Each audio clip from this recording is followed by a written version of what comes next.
Bueno, pues empiezo ya saludando. Estamos transmitiendo desde la cuenta de Save the Children España. Este es el Instagram Live que habíamos programado para ver de lo que está pasando, para hablar de lo que está pasando en Ucrania cuando se van a cumplir este fin de semana 100 días desde el comienzo de la guerra. Y para hablar de esto, pues hemos contado con Neus Arnal, cooperante de Save the Children especializada en infancia, que lleva semanas desplazada en Ucrania trabajando allí, que se encuentra ahora mismo en Dnipro. Hola Neus, ¿qué tal? Buenas tardes. Buenas tardes. Y tenemos también a Emilio Morenati, fotoperiodista, ha estado también en Ucrania recientemente, tiene casi todos los premios que se pueden tener, el Pulitzer, una mención en el WordPress Photo, el Ortega y Gasset, es el editor jefe de Associated Press en España y como decíamos también ha estado en Ucrania y queríamos tenerle porque ha hecho unas fotografías, ha fijado mucho la mirada en los niños y las niñas. Mil gracias Emilio por estar aquí con nosotros. Un placer, sí. Muchas gracias. Bueno, pues una vez presentados, hemos tenido antes un momento para que ellos también se saludaran, que no se conocían. Eh, Vamos a empezar a comentar cuál es la situación, porque también lo que queremos es que pues, sigamos teniendo la mirada en Ucrania, porque conforme va desapareciendo de los titulares, pues también va desapareciendo de la preocupación, aunque está muy presente en nuestras vidas por el impacto que tiene la guerra, pues desde en nuestros bolsillos por la inflación hasta por las familias refugiadas que llegan a distintos países, pues cada vez más va desapareciendo de la primera línea de la información y creíamos que era importante hacer una mirada atrás de lo que han supuesto estos 100 días. En cuanto a Save the Children, nos interesaba también hablar no solo de los niños y niñas que han tenido que salir con sus familias, ¿no? Sobre todo unidades formadas por madres e hijos del país, sino también de los niños que se han quedado en Ucrania, de los más de 4 millones de niños que siguen atrapados en el país. Algunos han tenido que dejar sus hogares y se han visto obligados a desplazarse en el interior de Ucrania, y también de los 100.000 niños que se encuentran en centros de acogida en instituciones ucranianas. Entonces, si os parece, vamos a empezar contigo, Neus, para que nos des un contexto más claro de lo que estás viviendo allí. Ujú. ¿Cómo se ven las cosas desde Dnipro ahora mismo? Bueno, en Dnipro sobre todo lo que vemos es espacios de paso o espacios residenciales, ¿no? De toda la zona este.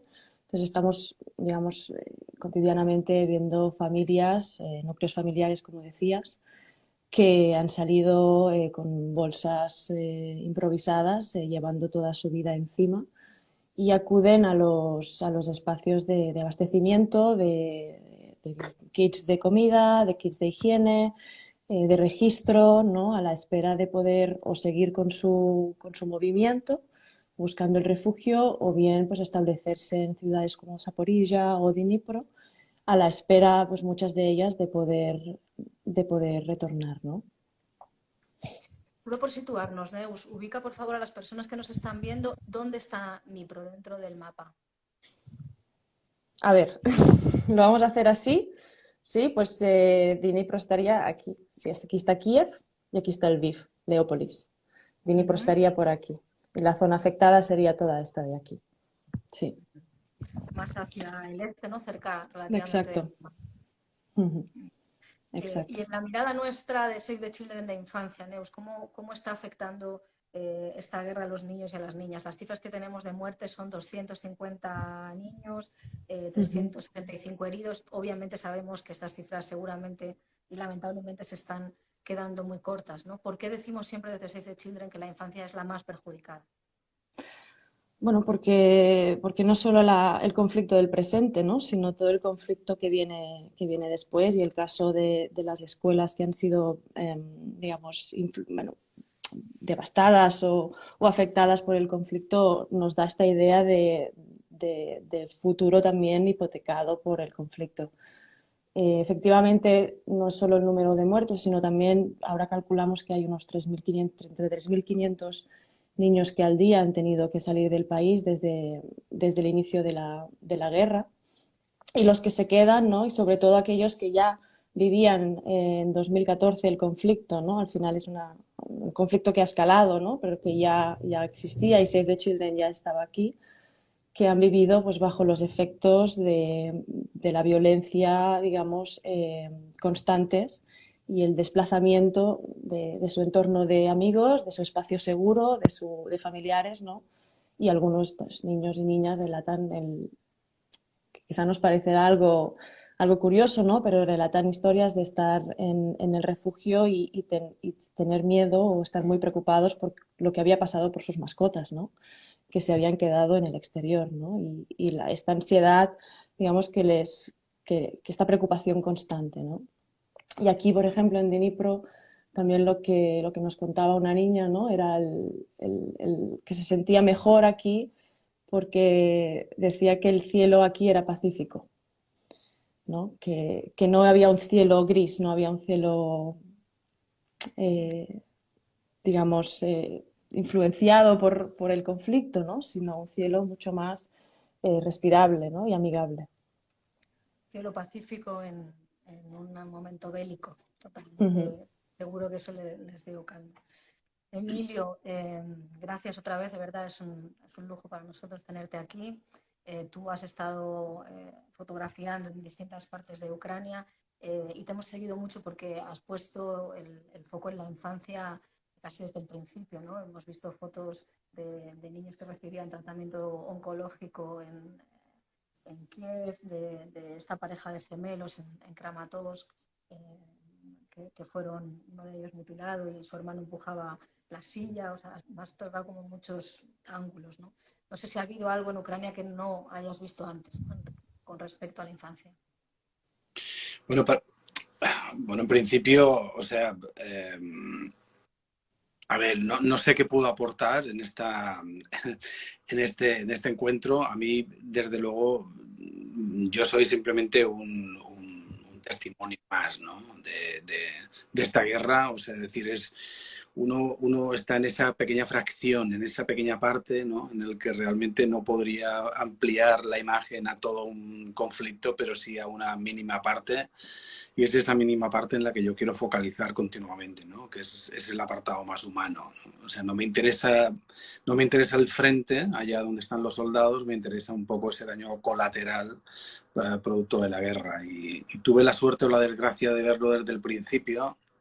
Estuve cubriendo la guerra, digamos, el conflicto 2 semanas antes y luego me quedé unas semanas más tarde y por lo tanto tuve un primer contacto con todo aquello que realmente me impactó enormemente por esa vulnerabilidad que siempre recae en los mismos, ¿no? Que son los niños, en este caso los niños y personas mayores que se quedan detrás, pero sobre todo esa población, ese segmento de la población que obviamente necesita continua asistencia, ¿no? Yo soy padre también y eso me ha afectado enormemente porque he visto a mis hijos y es retratado casi, ¿no? De alguna manera, edades muy comprendidas en mis dos hijos y de alguna forma, pues tengo que decir que ha sido duro. Ha sido una cobertura que a mí no se me olvidará. Ha sido algo realmente que no solo lo digo yo, sino todos los compañeros que hemos estado en esos primeros meses de éxodo donde realmente mucho miedo y ese miedo era palpable, ¿no?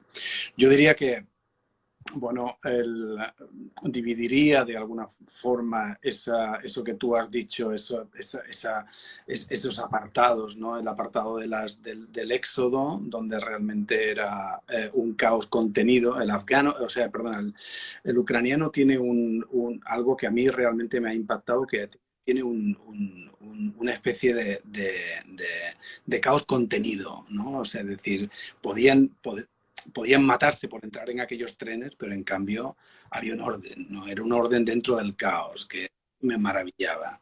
Y segundo, a mí hubo una cosa que realmente después de aquello me tocó enormemente, que fue los funerales de niños a enterrar a sus padres, ¿no? O sea, aquello realmente ha sido algo que clava dentro y ya no te lo puedes quitar.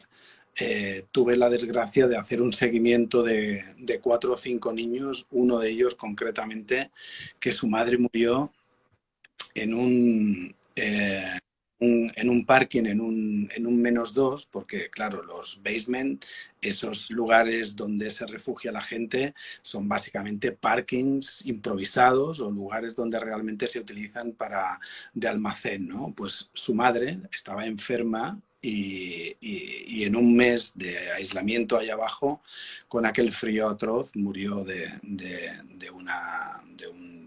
una historia pulmonar, ¿no? Entonces, ese nene convivió con su madre durante días. Su madre ya había muerto y junto al cuerpo de su madre nos contaba su padre que habían convivido casi por una semana. Cuando consiguieron enterrar a su madre, este niño obviamente estaba, bueno, pues, actúa como un niño, no actúa ya como antes habíais dicho, como un niño mayor, ¿no? Casi. Y ese funeral lo recuerdo especialmente porque fue algo muy impactante para los que habíamos allí. Estaba New York Times, estábamos nosotros y muy tocados con aquella historia.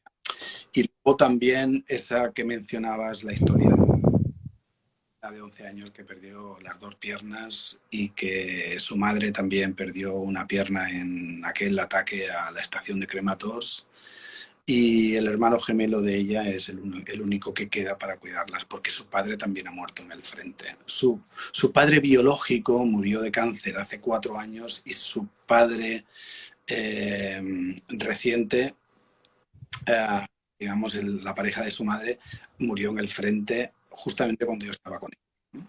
O sea que es una historia... si puedo, voy a intentar colocar algunas imágenes. Estas de las que habla Emilio son Yarik y Yana, que son dos gemelos de 11 años. Sí. Menos mal que no tenías nada que aportar, Emilio. Bueno, lo que me gustaría sería, lo que no sé, no encuentro el icono de adjuntar las fotos. Se supone que tiene que haber un icono por aquí que me dé la... de mostrar foto. De ir a... Abajo a la derecha, mira a ver abajo a la derecha, Emilio. No tengo solamente para... O sea, no tengo.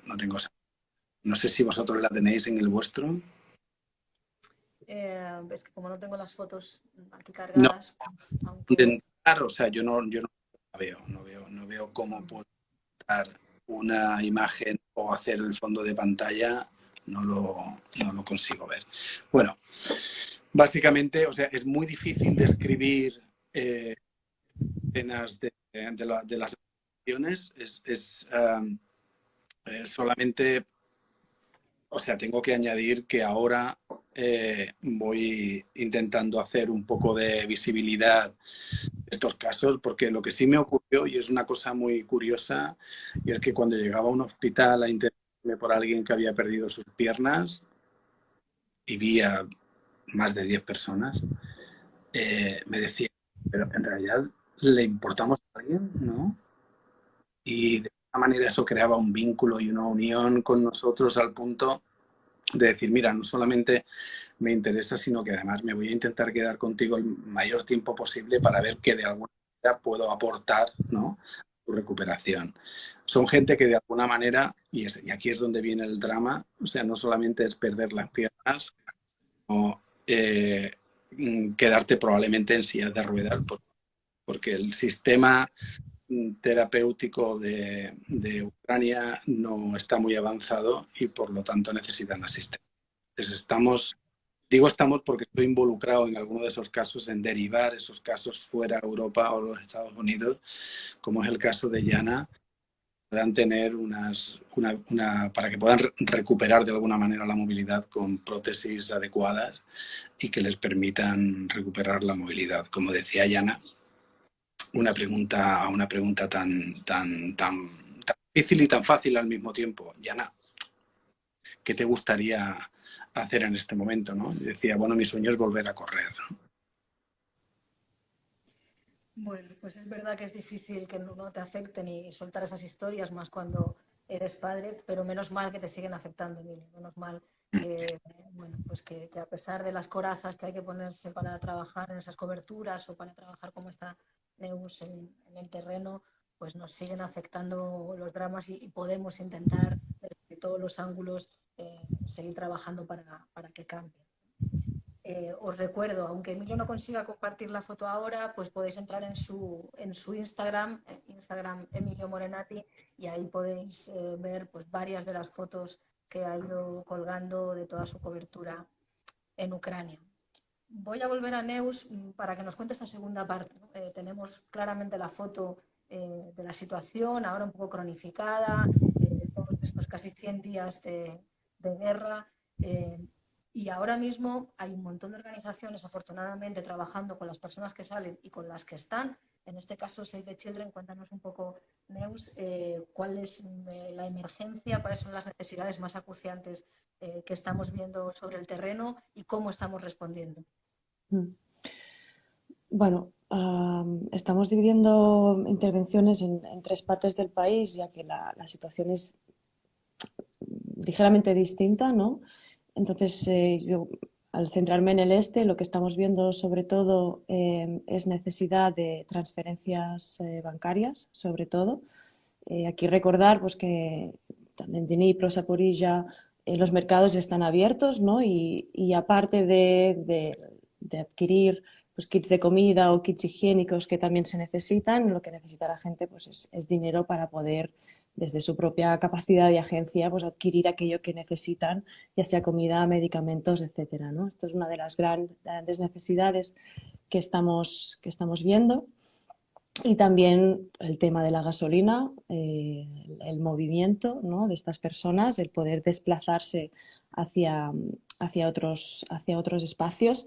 Y estamos sobre todo trabajando a través de los partners, de los socios locales, que ya trabajábamos desde el 2014, porque conocen el terreno, los contactos, ¿no? Y es una manera también de poder intervenir en el conflicto desde la sabiduría ya de antemano, ¿no? Y también lo que estamos haciendo desde, sobre todo, protección a la infancia, es la creación de espacios seguros para la infancia, que llamamos, donde se detectan, pues sobre todo, vulnerabilidades de chicos, ¿no? De historias, en el que pueden encontrar un espacio seguro, mientras pues, los padres gestionan pues, todo lo que tengan que gestionar, registros, trabajadores sociales, psicólogos, etcétera. Cuéntanos un poco más cómo funcionan estos espacios seguros que Save the Children lleva mucho tiempo haciendo y por qué son tan importantes. Son importantes porque permiten al niño, la niña o el adolescente pues, recuperar el cierto sentido de normalidad, ¿no? Permiten también al profesional detectar pues, quizá la vulnerabilidad del niño que tiene en ese momento, ¿no? Que no ha podido ser detectada antes. Y también son espacios de expresión, ¿no? O sea, muchos de estos espacios seguros lo que ves son pues, dibujos de niños que expresan, bueno, que dibujan, ¿no? Como la niña del cielo pacífico, pues dibujan armas y dibujan cosas muy grises, ¿no? Y es a través de esta expresión en la que los profesionales, ¿no? Podemos intentar intervenir o abrazar, ¿no? De algún modo pues, estas vivencias e intentar pues, bueno, pues, cuidarlas, ¿no? Y transformarlas en algo que no sea tan perjudicial como es la situación actual, ¿no? Gracias, Neus. Voy a hacer un salto. Hablaba antes y también recordaba Emilio de esta, de alguna manera, clasificación que yo hacía, ¿no? Entre los que se han quedado dentro del país y los que han salido, ¿no? De las personas que han salido, que ya estamos cerca de las 7 millones de personas refugiadas, se estima que la mitad son niños y niñas. La mayoría han ido a Polonia, el resto pues están repartiéndose, ¿no? Desde el 24 de febrero que se inició la guerra.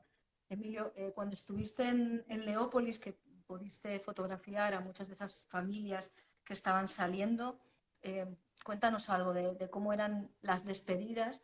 Los compañeros nos hablan también de cómo eran familias de mujeres y niñas, porque apenas había niños adolescentes, porque muchos están en el frente, incluso con 14, 15 años, ¿no? ¿Cómo viste tú a las personas que estaban saliendo y en concreto a los niños?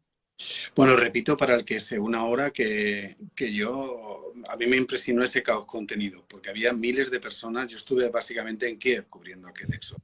Y recuerdo que tanto en las estaciones de autobuses como en la gran estación central de Kiev no se podía entrar. O sea, es decir, era como si realmente una marea humana de miles y miles y miles de personas. Yo recuerdo que para llegar desde la entrada hasta los andenes podías estar 1 hora luchando por penetrar en aquella de gente que se agolpaba, porque estamos hablando de un ambiente que, para que os hagáis una idea, los bombardeos se escuchaban fuera. Estábamos en Kiev, es decir, se escuchaban los bombardeos desde la propia estación, ¿no?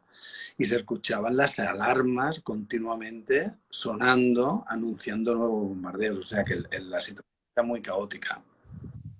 Y además había un anuncio de abandonar inmediatamente la ciudad, o sea que, y no había trenes, ¿no? Entonces, había, repito, miles y miles de personas en aquella estación.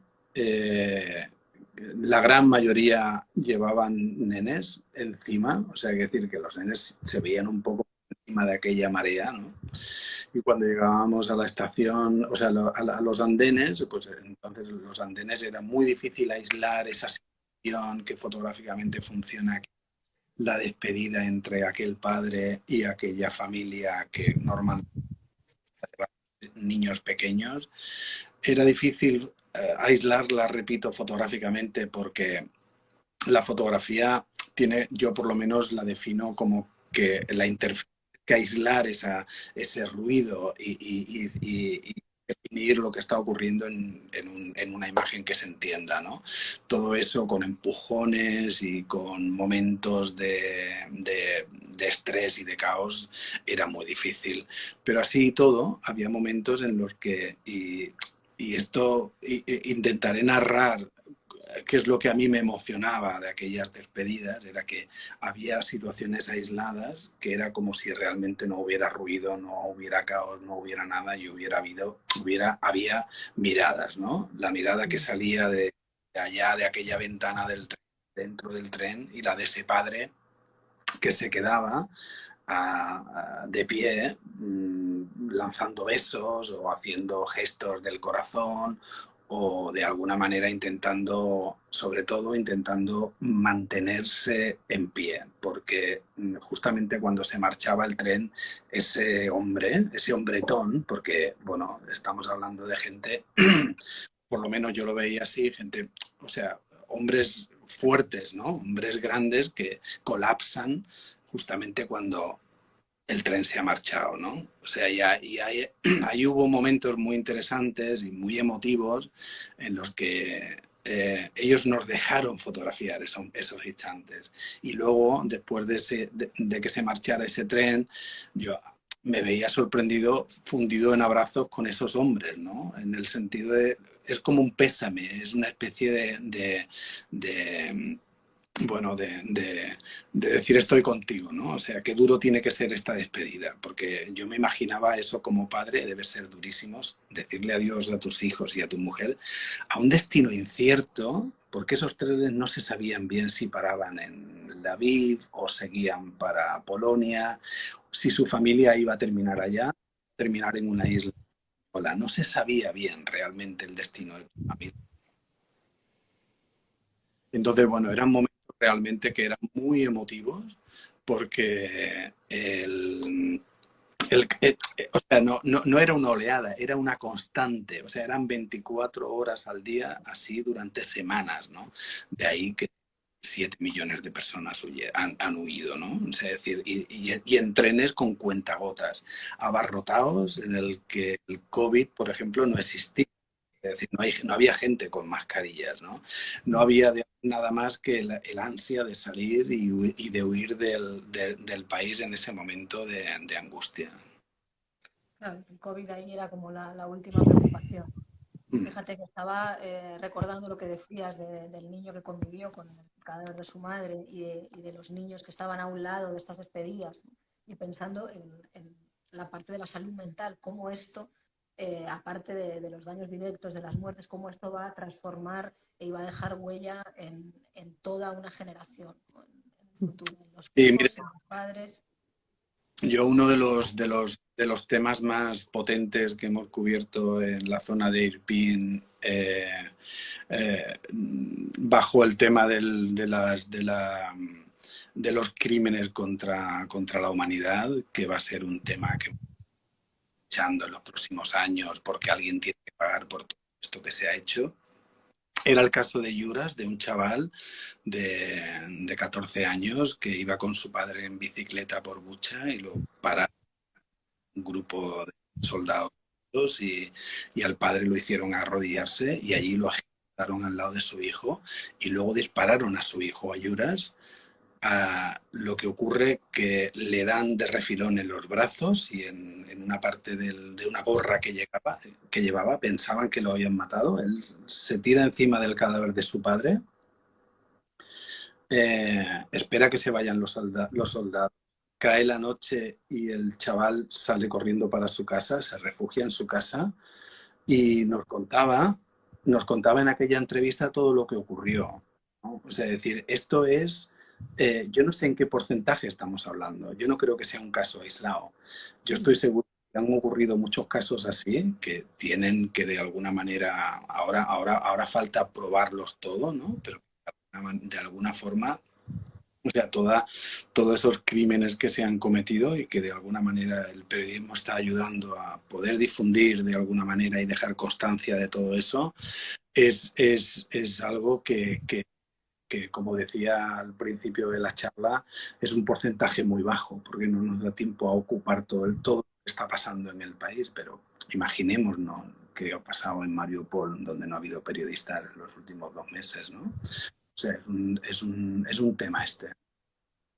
Sí, siempre hablamos del papel del periodismo y de la fotografía en conflicto, ¿no? Pero para mí también tiene que ver con estos números que citamos: 7 millones de personas refugiadas, 4 millones de niños en el país. No cada millón, sino cada niño, cada historia tiene esas caras que tú les has puesto, y que si solo vemos el número, pues no somos capaces, ¿no?, de entender. Y vuestra mirada ahí es importante para que lo miremos aquí, y para que pasemos del número a la cara, ¿no? Porque quienes habéis estado allí, Neus, que siguen Nipro, bueno, pues los tenéis delante, ¿no? Pero que nos hemos quedado aquí muy pendientes de las noticias, pues no hubiéramos podido entender sin las historias. Quería preguntarle también a Neus por las escuelas, ¿no? Aquí en España está acabando el curso escolar, un curso que se ha derrumbado en Ucrania. Las escuelas han sido lugares de acogida, ha habido numerosos bombardeos de escuelas. No sé cuáles son las condiciones ahora mismo de esos colegios, ni qué va a pasar cuando se plantee retomar los estudios de los chavales en septiembre. ¿Cómo está ahora mismo esto? No, pues, Celia, es uno de los grandes debates, ¿no? Sí que sabemos que ha habido casi 1.900 escuelas afectadas, que son muchas más, mira, desde los últimos 100 días que desde el inicio del conflicto, y también muchas escuelas que están sirviendo de refugio de estos núcleos familiares, ¿no? Entonces, nosotros al visitar, ¿no?, al intentar pues, hacer un poco de análisis de las necesidades de estos espacios, que bienvenidos sean porque no hay estas imágenes de campos de refugiados que hay, ¿no?, en otros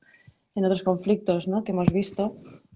Lo que nos encontrábamos, bueno, son espacios, aulas donde 5 núcleos familiares conviven, ¿no?, y familias pues compartiendo 4 baños y 3 duchas, ¿no? Entonces, estamos trabajando para rehabilitar y para abastecer a todas estas comunidades. ¿Qué pasa con la educación de los niños en Ucrania, ¿no? La educación al final es uno de los servicios que antes se suspende y más tarde se reprende, ¿no? Entonces, es lo que decíamos al principio, no es solo las consecuencias actuales de la guerra, sino que cada día que pasa y el niño o la niña no va a la escuela, estamos hipotecando también pues, el futuro de toda esta generación, ¿no? En este aspecto lo que estamos intentando es crear lo que llamamos espacios de aprendizaje digital, seguir un poco lo que aprendimos durante la pandemia, ¿no?, y poder trasladarlo ahora a estos espacios seguros para la infancia, ¿no?, y a través de plataformas de mejorar el acceso a Internet y todos los suministros, digamos, que se necesitan para poder conectarse, más alfabetismo digital de profesores, etcétera, ¿no? Pues trabajar un poco como para poder mantener el currículum educativo de todos los niños y niñas de Ucrania. Y con este riesgo, ¿no?, con este parón, ¿creéis que la infancia en Ucrania, una pregunta para los dos, corre el riesgo de no recuperarse del todo, o sea, de que esto que sea una marca para siempre. Sé que es un futurible, ¿no? Pero cuando piensas un poco más allá, ¿cómo lo veis? No sé, yo quiero ser optimista y quiero pensar que, no sé, que el ser humano no tiene, o sea, decir, tiene una capacidad, ¿no? Bueno, de reciclar, de olvidar, pero tengo que reconocer que hay o sea, es decir, que yo una parte traumatizada de la población que va a crecer con ese trauma y que de alguna manera habría que analizar qué va a pasar con esa. O sea, yo pienso en el tema de las heridas permanentes, ¿no? Es un poco mi obsesión porque yo tengo una. O sea, yo perdí la pierna en Afganistán y pienso, a mí me recuerda aquello, cada día que me pongo la prótesis, cada paso que doy, cada ejercicio que hago físico, me recuerda que ahí pasó y me recuerda aquel momento, ¿no? Entonces, o sea, yo pienso que de alguna manera todo lo que son heridas permanentes, yo lo digo física, pero cuánta herida permanente hay a un nivel a un nivel psicológico. O sea, es decir, yo siempre hago alusión a la importancia que tiene esa herida que va a durar probablemente la vida de la persona, ¿no? Yo, un nene, ahora me llegaba una historia porque eh, ahora hay gente que se ha quedado muy atrapada en los diputados y me entregan casos nuevos, incluso doctores con los que yo estuve, de gente que está entrando nueva, ¿no? Una nena con 6 años, con la pierna una amputación muy alta. Esta nena va a tener dificultades para caminar porque no va a estar bien, ¿no? Eh, o sea, 5 años, tiene toda una vida por delante. O sea, tiene 5 años todavía. Hay un momento en el que realmente ojalá no se acuerda que fueron de esos 5 años antes, ¿no? Y su vida comience a partir de los 6, ¿no? O sea, pero yo creo que ahora está en nuestra mano de alguna forma hacer que la vida de esta gente tengan un mínimo de, o sea, un mínimo de posibilidades para contar con este caso, con una buena prótesis, con una buena fórmula de terapias y de tal, ¿no? Físicamente es fácil, pero yo, o sea, este chaval que perdió a su madre y que comía durante una semana en el basement, ¿no? ¿Cómo se van a curar esas heridas? ¿No? Yo no lo sé, yo no tengo ni idea, pero desde luego a mí me sigue rayando todo eso. Y cuando yo estaba fotografiando esas escenas, paraba de si eso realmente tiene o cura o no. Nos lo tendrán que decir los expertos. Bueno, yo creo que aquí también, Emilio, gracias por compartir también esta parte tan personal de tu testimonio, es el papel de las organizaciones, Save the Children, ¿no? Las organizaciones de infancia, organizaciones sanitarias, las ONGs que estoy segura de que se van a quedar en el país cuando haya pasado, si es que pasa, el momento más duro de la guerra, ¿no? Porque habrá que apoyar el día después, el daño después, el efecto después. No sé, Nieves, Neus, perdón, si querías añadir. No, yo lo que muchas veces pienso viendo la infancia actual es cómo vivieron mis abuelos y bisabuelos pues la guerra aquí, ¿no? Y un poco pensar en cómo quizá el trauma arrastrado, digamos, eh, puede también aparecer, obviamente, pues en la infancia en Ucrania. Han pasado muchos años, tenemos muchos más mecanismos, hay muchas más organizaciones ahora aquí en el terreno, por lo tanto, yo creo que es importante aprender de los errores pasados y ser capaces de prevenir, ¿no? De avanzarnos un poco a que la infancia aquí en Ucrania pues empeore. Muchísimas gracias a los dos. Hemos pasado la media hora de charla, que era lo que habíamos estimado. Vamos a ver si hay preguntas en el chat eh, y podemos planteároslas. Mientras van llegando las preguntas, vamos a estar como 10 minutitos más. Sí que quería comentaros una tercera variable, ¿no? En la parte de infancia vemos también, Neus, cómo el conflicto, aparte de tener repercusiones dentro del país, en las familias refugiadas, la economía, está aumentando la situación de hambre en otros contextos muy lejos, ¿no? En Oriente Medio, en África, en Yemen, que importa el 95% del trigo que consume, de Ucrania y de Rusia, que son los graneros de Europa, en Líbano, en Sudán. Esto también lo estamos viendo desde Save the Children, estamos dando la alarma en varias organizaciones juntas. Lo que nos espera es la peor hambruna en una década y es consecuencia directa, bueno, es una tormenta perfecta de factores, ¿no? Sequía, crisis climática, pero también consecuencias de la guerra de Ucrania sobre otras personas y otros niños que están bien lejos, ¿no? Claro, no, y esto reabre el debate de la dependencia alimenticia, ¿no? Y ya pasó el principio del estallido del conflicto, ¿no? Que todos recordamos, ¿no? Que de golpe que el 12% del trigo mundial viene de Ucrania y el 50% del aceite de girasol, ¿no? Y para aterrizarlo un poco, y Emilio, yo creo que tú habrás vivido lo mismo, ¿no? Cuando cruzas el país lo que ves es campos amarillos y cielo azul, ¿no? Y que es un poco la bandera de Ucrania, ¿no? Y lo que estamos viendo ahora es la imposibilidad de recoger toda esta comida, la imposibilidad también, y sobre todo en la zona del norte, que se están detectando pues, minas y por lo tanto el riesgo de recoger en espacios más rurales y la imposibilidad de utilizar los puertos del país, ¿no? Y eso hace pues no solo no solo la hambruna actual, sino también el riesgo potencial de las personas que están pasando hambre y que pasarán hambre, ¿no? Y que posiblemente, pues hoy de hecho los políticos europeos lo decían, ¿no? El miedo de que haya entonces un aumento de migraciones a raíz de este conflicto, ¿no? Y que parece pues que estamos en una rueda que, que no gira como debería girar, ¿no? Seguramente, si me permitís. Tenemos alguna pregunta ya en el chat. Nos dicen qué previsiones hay para que la gente que ha tenido que huir retorne a Ucrania. ¿Vosotros creéis que es factible? Yo te diría que depende del capital que tengan y del capital tanto económico como social que tengan. O sea, lo que estamos viendo es que, sí, creo, bueno, sí, que aquellos que van menos lejos es porque menos pueden, ¿no?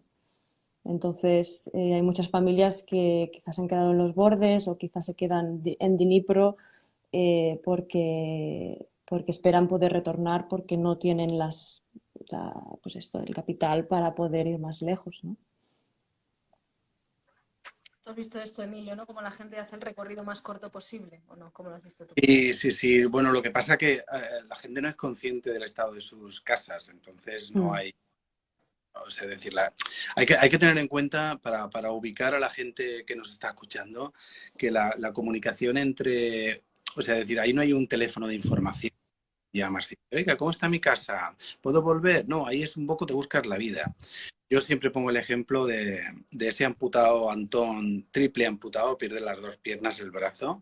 Su madre se entera por Facebook, pero no solo se entera por Facebook, sino es que le dice una amiga de una amiga que hay un tal Antón que se han enterado que está missing, que está perdido, ¿no? Entonces, la madre se va a una página de Facebook que tiene el gobierno donde pone la gente que se pierde y entonces entiende que su hijo se ha perdido. Intenta conectar con él y tarda una semana. Entonces, a la semana el hijo le devuelve la llamada y luego consigue hablar. O sea, es decir, estamos hablando de gente que no sabe, repito, que no sabe cómo están sus viviendas. Nosotros nos hemos encontrado gente que ha vuelto a Bucha y han dicho, madre mía, o sea, es que yo aquí no puedo volver. Es que está todo flat, está devastado. Hay villas pequeñas que han desaparecido. O sea, hay casas que no son capaces de reconocer la gente que vivía allá. O sea, hay edificios que están ruina, auténtica ruina. Entonces, yo me pregunto, claro, en Kiev es muy fácil. Si eres de Kiev, pues sí, puedes volver. Ya, de hecho, el 60% o el 65% de la gente ha vuelto a Kiev. pero yo no creo que la gente se aventure a encontrar su casa destrozada y se queden con una mano delante y otra detrás, ¿no? O sea, es decir, el asunto es no solo una reconstrucción, sino una información de cada una de las viviendas afectadas, y esto es algo que creo que es casi imposible, o sea, es decir, en este momento, porque hay prioridades, ¿no? Entonces yo me pregunto, o sea, yo realmente si fuera, y esto es algo que a mí me preguntaron cuando yo iba en la frontera, que nos decían, oye, tú has estado en Kiev, sí, has estado en Bucha, no habrás visto, o sea, es decir, estaban preguntándome por su casa, es decir, no te podría ubicar, ¿no? O sea, sería ideal poder tener una serie de imágenes como hacíamos en La Palma, ¿no? En La Palma había imágenes de dron que la gente identificaba sus casas y entonces adivinaban si había sido afectada por el volcán, una cosa así parecida que de alguna manera, no sé, pregunto, que podría ser de alguna manera muy informativo para la gente que de alguna manera quiere saber si realmente es el momento de volver o no, ¿no? Bueno, esto nunca se sabe. Evidentemente hay prioridades. Yo no sé si este mapeo de ubicaciones está ahora en las prioridades. Eh, eh, bueno, hay 100 personas escuchándonos. A lo mejor alguien todavía tiene una idea de cómo hacerlo, ¿no? Que siempre a veces surgen en el contexto más inesperado. En este repaso que estamos haciendo de los 100 días de la guerra en Ucrania. Nos siguen llegando preguntas, Emilio, te preguntan desde Colombia, creo, ¿cómo haces para hacer frente mentalmente a todas estas situaciones tan duras que nos contabas al traértelas de vuelta? ¿Cómo es el proceso en el que uno, lo que hablábamos antes, no deja de emocionarse, pero se protege para no caer allí mismo? Bueno, uno va cambiando, ¿no? Que a medida que va cubriendo cierto tipo de cosas, pues uno se va curtiendo y se va haciendo como persona, como ser humano y de alguna manera yo creo que uno, pues bueno, yo cada vez me siento más humano, entre comillas, porque a mí me emocionan cada vez más las historias. Probablemente es porque me estoy volviendo viejo, ¿no? Pero tengo que reconocer que hay un ejercicio de desconexión, intentar vaciar la mochila para el próximo assignment es algo fundamental, que si no sabes hacerlo ya tienes que empezar un poco a pensar que este no es un oficio para uno, ¿no?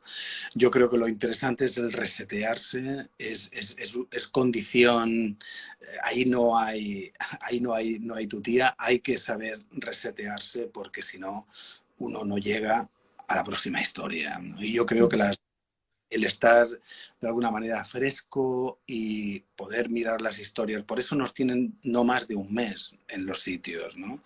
Porque a partir del mes empiezas a casi, no digo frivolizar, casi a normalizar la situación. Y cuando se normaliza la situación, eh, ahí está ocurriendo algo, ¿no? Entonces hay que salir, hay que refrescarse y hay que volver a entrar.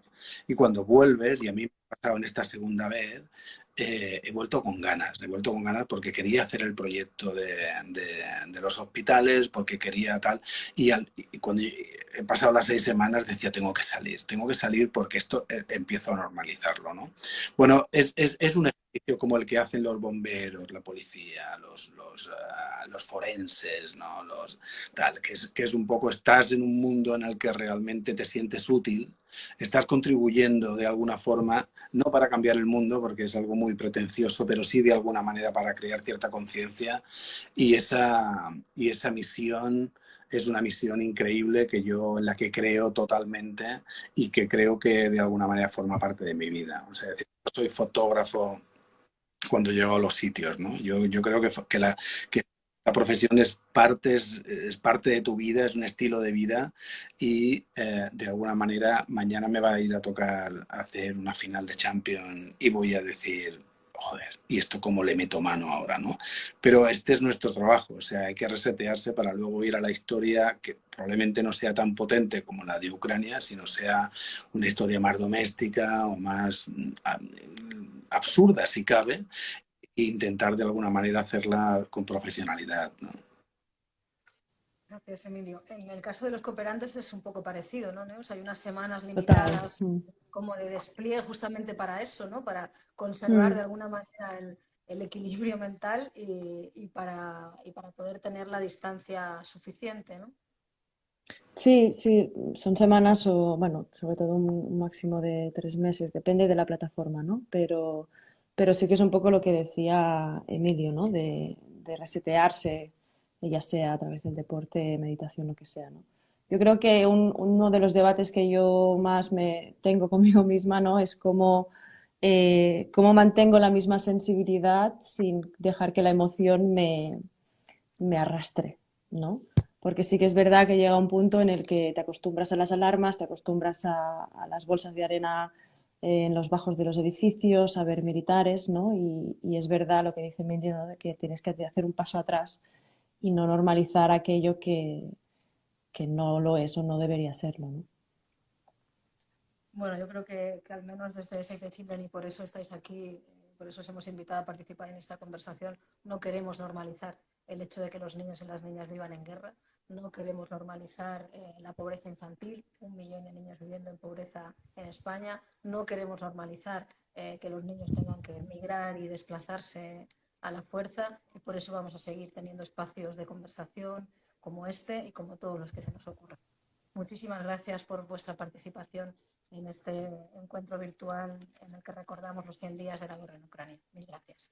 Muchas gracias. Gracias.